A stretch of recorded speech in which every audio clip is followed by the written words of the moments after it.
Hi, and thanks very much for joining our webinar today. We're going to be talking about messaging strategies for the current COVID pandemic and what we're starting to see as best practice, as well as some tips on how you can get started and share some of the resources that we've been creating to help not-for-profit and other business and other charity organisations like yours to get through this period.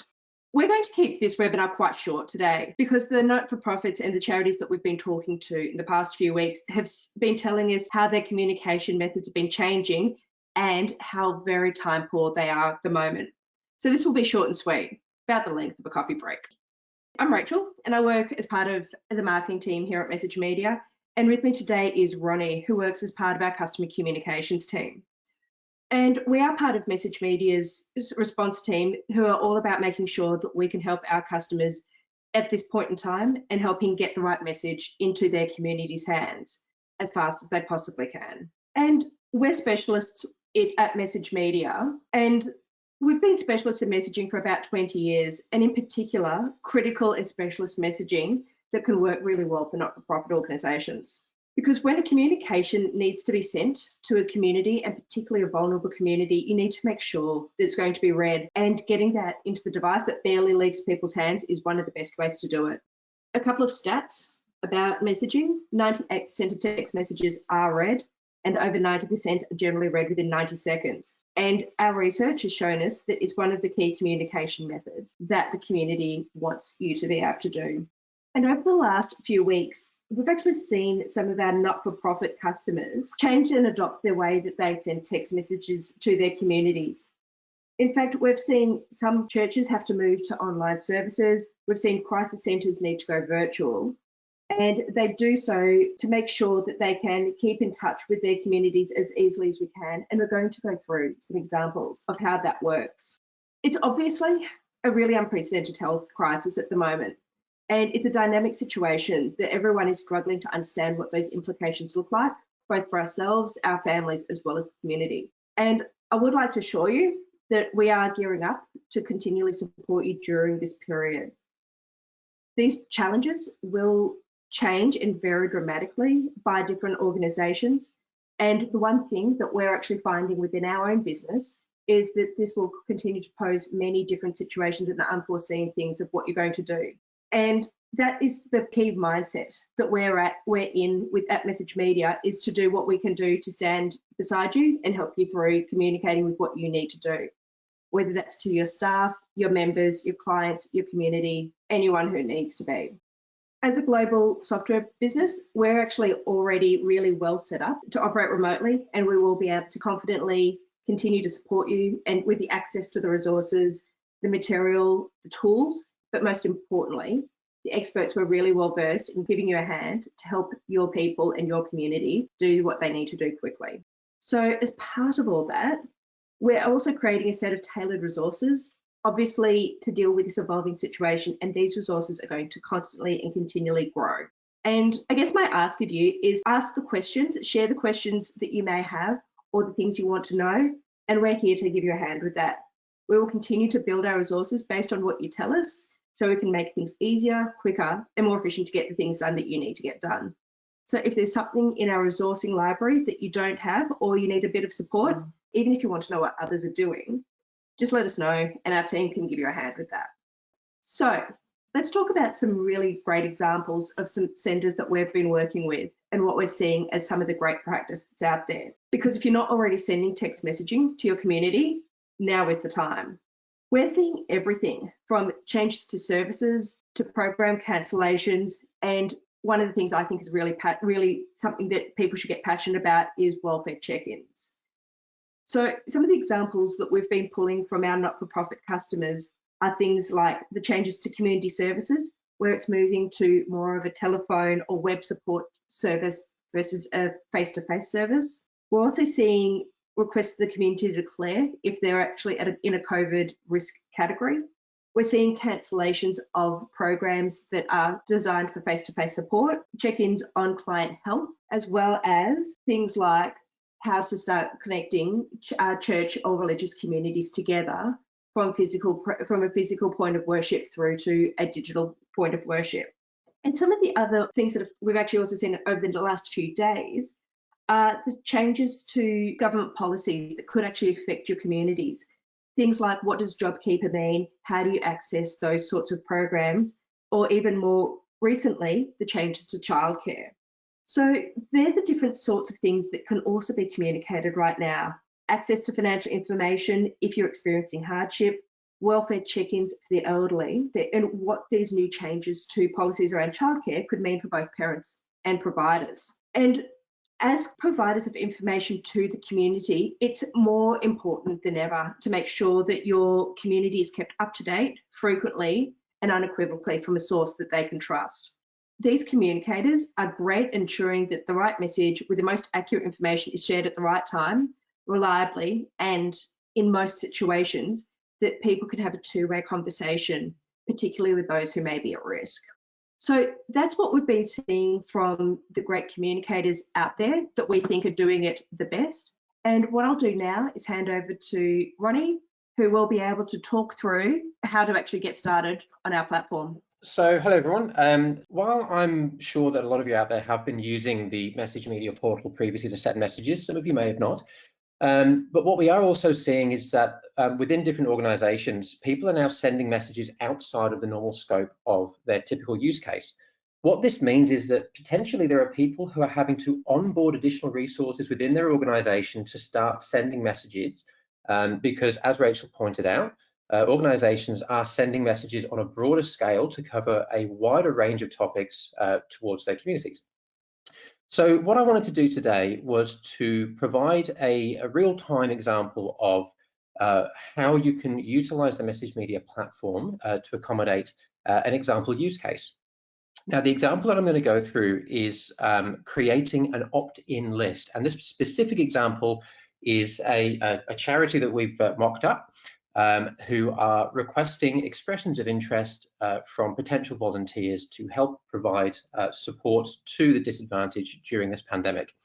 The idea is we're going to be showing you how to import a contact list and talking a little bit about how to prepare contact lists and data.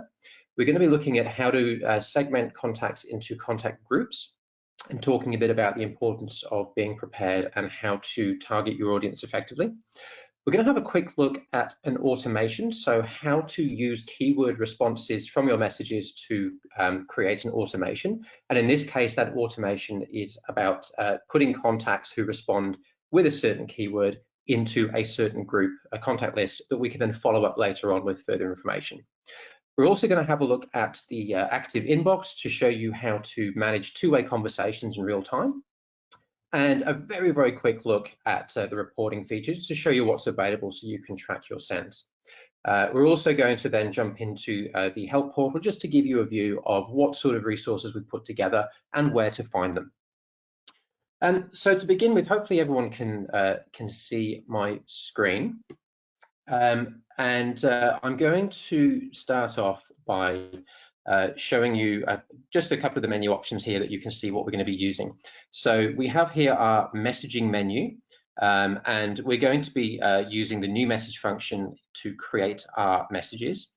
We're also going to be using the contacts list function and the contact groups function. Now, at the moment, I don't have any contacts saved in here because I'm going to be importing contacts. I do, however, have an empty contact group already set up called volunteers. And the reason I've done this is because it's part of that automation process that I spoke about earlier. So the first thing I'm going to do is I'm going to start by importing a contact list. So I'm in my new message screen, and where I've got my recipients option, I'm just going to click on the import from file option. And here you can see I've got a contact list that's ready to go. Now that contact list is a straightforward CSV file, and it has very, very basic information. I've got first name, surname, and I've got contact number. And that's pretty much all it's in there. And each of those columns has a header with the name of that column on there. So I'm going to go ahead and import that list. And that list is now loaded and ready to go. Next, I'm going to create my message. Now, I'm going to be a bit cheeky here because I did actually create a template earlier using the templates option, which is just located here. And as you can see, the message is populated straight away, and it's asking for expressions of interest. And to register interest, please reply yes to this message. So there's my keyword. You'll notice here the first name field is shown as a generic, what we call a variable field or a custom field. If I scroll up here on my message, you'll notice that this at the moment is just saying hi. There's no first name coming up. What I need to do is I need to scroll down here to my matching column section, and I need to tell the system where the first name field is and also where the mobile number is, because obviously the system needs to know what numbers to send that message to. So I'm going to tell the system here that the mobile numbers are in the column that I've called number, and the first name is in the column which I've called first name. Now, when I do this, if I go back to the message preview, you'll see that that name has now populated, and I've only got about 30 or so dummy contacts in that list. Each one will receive a message with the name that's been assigned to them in that data file. The next thing I need to do is have a think about whether I want to schedule my message or whether I want to send them all at once. Do I want to stagger my messages, etc., etc. So we'll just talk a little bit about this in a second. Before I do, I just want to draw your attention to this sample data section here. This is giving me an indication of what information is being pulled from my data source. And you'll notice that the way that the numbers have been entered here, these are Australian numbers, and I've got the dial code as 61, and then the mobile number with no 0 ahead of it. There's no plus, there's no need to add the plus. But whenever you're doing a contact list import, if you've got external data that you want to bring into the system, make sure that those phone numbers are in the correct format. So always include the international dial code, and it's always a good idea to make sure that that data is accurate and correct. A couple of ways you can do that. You may like to send a test message out to the group first, asking people to respond as to whether or not they've received the message. You may actually want to just go through and do a visual check on the numbers just to make sure there's no anomalies and there's no discrepancies within that data file. You also want to give some thought to who your audience is, and this is where this section comes into play, the scheduling and the timing. If you're sending messages across a wide geographical space, so for example, if you're based in Melbourne and you're sending messages to all states, including Perth, you may want to consider the time differences involved and make sure that you're not sending those messages at antisocial hours. Now, you may choose to segment your contacts into various contact groups, for example, Eastern Seaboard, Central States, and WA, so that you can send these messages at different times to cater for time zones. There may be specific information contained within the message. For example, if you're a charity and you're operating out of various sites across the country and you wish to give information about those sites, for example, for people to drop off goods and essentials, then you might want to again create those contact groups so you can tailor the information in each message to that contact group. So give some thought to your audience before you set up your contact data and start sending. If I want to schedule my messages, then I can do so. I can just say I want to schedule for later, and I can set my date in here, or I can just send straight away. I can also choose to send all the messages at once or stagger them over a period of time. Now, if I'm only sending 20 or so messages and I'm not asking for a response, or I am asking for a response but only to a small audience, then that's not so much of an issue. If I was sending 100,000 messages to a large audience and I was asking for responses, I may want to stagger that send over a period of time so my inbox doesn't get inundated with 100,000 replies, and it makes it easier for me to track and manage. But because I'm sending to a small audience, we'll leave that as send all at once. Now, I'm going to send this message out. I'm just going to click the send now button. Hopefully this is working. One of those numbers in there was my own, so I should be able to respond. So the message has now been sent to the audience. I mentioned before that I've set up an automation. So let's have a look at that. I'm going to go to the automation section here. And this is what I've set up. And you can see that I've said that I want the automation to be triggered by an inbound SMS, i.e. a reply from my recipient base. And I want that reply to be either yes in uppercase or yes in lowercase. It is case sensitive, so it is important to make sure you've catered for the variances. And And I've got two actions running here on this automation. The first is that if somebody replies with either one of these keywords, it will be added to the group called volunteers. I'm also going to send an automated reply SMS rather, that just says, thank you for your interest, and we'll send you further updates. So that's just a nice automatic acknowledgement SMS to the recipient who replies. Now, if I was to have a look at my phone, and I know you can't see me doing this, but if I have a look at my phone, that message has come through, and I'm going to just send the reply in. And hopefully this is all working properly. Now you'll notice here the inbox has just lit up and I've got one reply. So let's have a look at the inbox and click on the message, and here we go. So we can see that that's the message I sent out. There's my reply coming back in, and this is the automated reply that I set up to send back out. Now, if I want to continue this conversation, I can just continue to write messages, and the conversation will continue in this field, in this view, just like it would do in a mobile phone or another messaging service. So we know that the message is working, and we know that responses are coming in. If I now go over to my contact section and go to contact groups, the volunteers contact group that I set up previously was empty, now has one contact sitting in it, and that's me. That's the automation at work. It's put my number into that group because I replied with the correct keyword. So we know that that's working, and the idea being is that you can build up a database of contacts, all who have opted into a service to be provided by yourself. Now, you can use this for a range of applications. This is just one example. Other examples might be, for example, if a church group was moving to online services as opposed to congregational gatherings, they may want to send messages out to the congregation to say, look, we're not going to be open for service, but if you'd like to attend services by the web, please respond to this message and we'll make sure we send the invites to you. Or we've seen some churches are saying that they will send daily scripture readings out to congregation members who request it. All sorts of applications like that.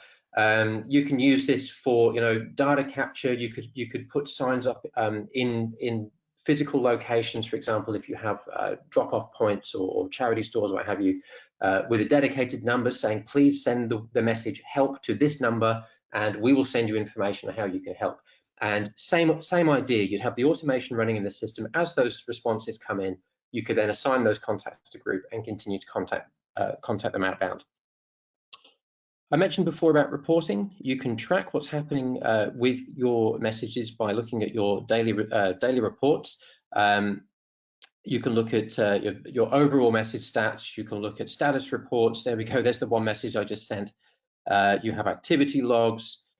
We have outbound messages that you can track and you can view. So here's the message that I just sent there. You can also export files from the reporting center as well to use for further data analysis if you want to run your own pivot tables and data splicing and what have you. So in terms of utilizing the platform, if you've been using it before, you'll know it's incredibly easy. If you haven't used it before, hopefully you'll see here that it is actually quite easy and quite intuitive. And if you want to get a further idea of some of the use cases and the resources that we've catered for, if I'm just going to click here on the help button, this will take you to the message media support site. And as you can see, we've already started to put up information around COVID-19 and specific support. And there's a section here just on the right-hand side that's dedicated. Now, before I go there, I'm just going to quickly jump over to the Get Started section, because in here, we've got a whole series of how-to videos that show you how to use the platform. They're about 3 or 4 minutes each, and they walk you through in detail how to use the various functions to get you set up, sending messages, creating contacts, adding users to the platform, how to do reporting, etc., etc. Very, very useful resource. We'll have a look at the actual COVID-19 support material, and Rachel mentioned this earlier. We've created this specifically to help our users through this pandemic, and this is going to continue to grow. And we've actually created some templates that might help. So I'm going to click on the not-for-profit template section, and you'll see here that what we've done is we've broken out into various use cases. We've provided with each one a data template. So the template, excuse me, the data file that I uploaded previously. These are all examples of data files that you can use, and those data files will work with these templates. So if you're using the data file provided, then these personalization fields will work as you're sending your messages. And as you can see, we've catered for charity, catered for seeking donations, expressions of interest, religious gathering, and again, there's that example of online service registration that I mentioned earlier. So these templates are up and available for you to copy and use. We've put them in a format that should translate straight into the portal. And we're going to continue to add to these as we hear more and more from our users as to what kind of situations they need support with and how people are using the platform as well. So as Rachel mentioned, if there are things that you need help with, that you're looking for in the support portal and you can't find or you feel hasn't been provided, let us know, because we're constantly looking for the best material to add to this that's going to deliver the most value and the most support to our users. So I'm going to leave it there, and I'm going to hand back to Rachel at this point. Great, thanks heaps for that, Ronnie. Before we go today, I would just like to let everybody know that we have extended a special offer that you may have you can see on Ronnie's screen, which was around our hospitality free SMS text-in package. We have just started, we are going to make this available to not-for-profits and charity organisations, which means that we're offering 2 months free access to our messaging platform. The reason we're offering this one is so you can help reach out to your most vulnerable members of the community at the time that they need it most, with a dedicated number and the ability to message back and forth using all the things that Ronnie was just talking to. If this is something that you would like to talk to us about, please reach out to the Message Media team, or we'll be sending out further information as part of our wrap-up emails that will be getting sent out tomorrow. So again, thank you very much for your time today. We hope that you do stay safe, and we will be sending this follow-up email, the resources, the templates, and the details of our free offer that you will be able to take up. Thank you very much.